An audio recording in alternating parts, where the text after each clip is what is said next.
انسان ته بده خبره لګنه آشنا ښکاري خو غوږ وته کولاو حسین لبیک یا حسین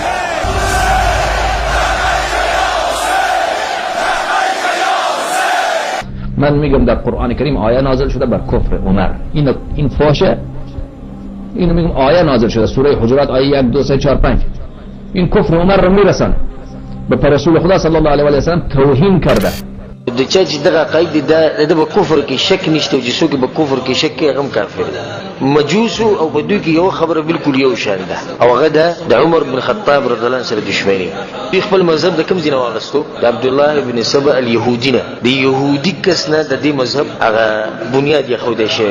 او تاسو اندازه ولګوئ چې د مذهب بنیاد يهودي کې دي. اوبه سم مذهبي د شیعاګانو عقاید دروافیزو یو عقیده د غوی ده چې د قران چې زموږ سره کم دی دا قران ده ته چې به ایمان راوړې دا قران د سینې د لکه څنګه چې نازل شوی مطلب دې څه چې نازل شوی یعنی دې کې کمې زیاتې راغلي. یو عقیده دا غوی ده څوک چې د حسین رضی الله عنه قبر لاړ شي لکه دې چې په الله پسې عرش ته ختله او د زیارت وکړو. نو د حسین رضی الله زیارت وکړه لکه ته چې د الله زیارت وکړو. بلکې په مصابيح الانوار د یو کتاب دی فی حل مشکلات الاخبار باغی کې دوی دا وی چې زمنګ امامان د دولس امامان او الله په دې کې هیڅ فرق نشته. تعالى الله عما يقولون علوا كبير. دا ګورې تاسو دغه عقاید راکنه نقل کو او دا خبرې زموږ په خله باندې راځي او مجبورن به بیان. یو عقیده دغه ده چې څوک ابو بکر صدیق عمر رضی الله عنه عثمان معاویه بن ابي سفيان عائشه حفصه رضی الله عنهم اجمعين څوک چې هر منځنه بعد په دوی باندې لعنتونه وي نو د په شان عبادت وي چام نه کړي.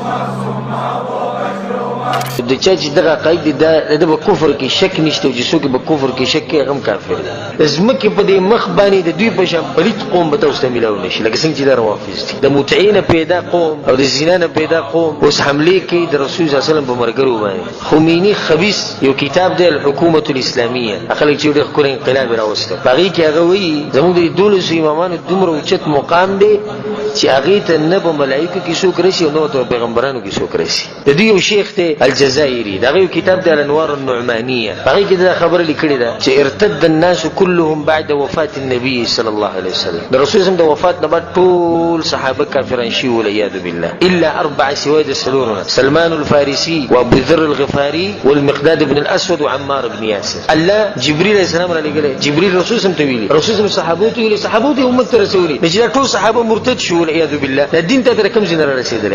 دا عقیده د شیعاګانو روافضو چې ابو بکر صدیق رضی الله ټول عمر د بوتانو خدمت کړی دی او د بوتانو بندگی کړی دی او داغه ایمان دي چې او ک ایمان اليهود والنصارى لکه څنګه چې د يهود او نصارو ایمان او پر رسول الله صلی الله علیه وسلم پسې بولاړو شاته په منځ کې او د بوت به خپل غاړه ته وړي کوم ته کې چولو. د ابو بکر او عمر بن خطاب رضی الله عنه مبارک دی وی چې مونږ چې کله حج لاړ شو نو د جمرات چې کله مونږ ولو شیطانان چې زموږ خلک وي نو د جمرات مونږ په دې نیت باندې ولو چې د ابو بکر او عمر دی. یو کتاب کې راځي یو کتاب د جلال العيون چې د هغه سړي په کفر کې شک نشتی چې څوک عمر بن خطاب ته مسلمان وي او په هغه سړي باندې د الله لعنتي او د الله د پیغمبر لعنتي على كل من اعتبره مسلما چې څوک هغه ته مسلمان وي وعلى كل من يكف عن لعنه دي دشمنی ته ګوري وي صرف هغه سړي باندې لعنت نه چې څوک عمر بن خطاب ته مسلمان وي څوک چې په عمر بن خطاب لعنت نه وي په هغه دین د الله لعنتي وي. یو کتاب کې دی تفسیر العیاشی وې د جهنم و دروازې دي یو دروازه خاص د عائشه رضی الله عنها لپاره ده. یو کتاب کې لیکلي دي علل الشرایع چې کله زمونږ مهدی راشي لکه چې ورک هغه مهدی چې کله راشي هغه به عائشه رضی الله عنها د قبر نه راپاسي او باغې باندې به حد قائمه ځکه چې به حد نه قائم کړي. وی کله چې دا مهدی راشي نه دی ابو بکر او عمر رضی الله عنهم د قبرونو نه راپاسي او هغه به د کجورو په ونو پورې ځوړندې او پانسي بوله ورکړي. د دې مهدی دی او موږ هم ګورو چې د مهدی څنګه راځي.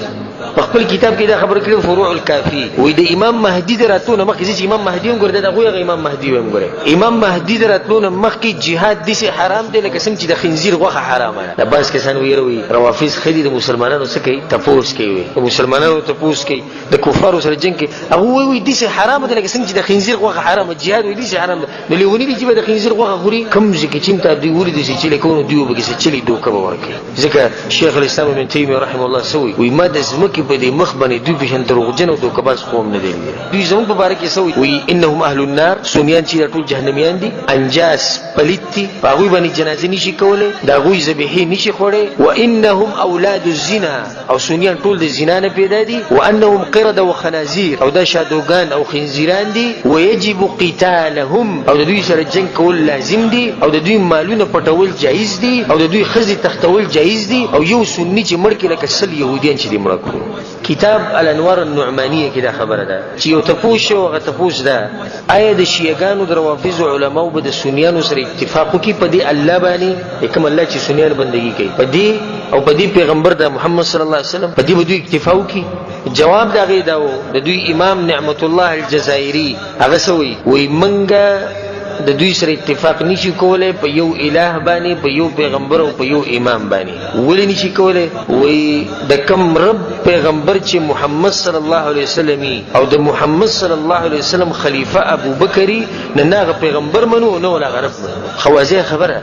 امام مالک رحمه الله وی څوک چې صحابه په سی بدی ردی وی ليس له فی الاسلام نصیب، د په اسلام کې ذره برابر نصیب نشته، یعنی د اسلام نشه د خارج دی وتله. امام مالک رحمه الله یو دا خبره په صارم المسلول کتاب کې راغلی ده چې په اصل کې د روافضو اراده و چې موږ په رسول صلی الله علیه وسلم باندې قطع وکړو، یعنی دغه سره دښمنی و، خدای خو نشو کولای نو سجل وکړو د رسول صلی الله علیه وسلم صحابه ټول کافران کړو، منافقان کړو، ولیا بالله زناکاری کړو. د دې لپاره چې خلک دا وایي کدا پیغمبر خسړې نو مرګري به خسړې وي.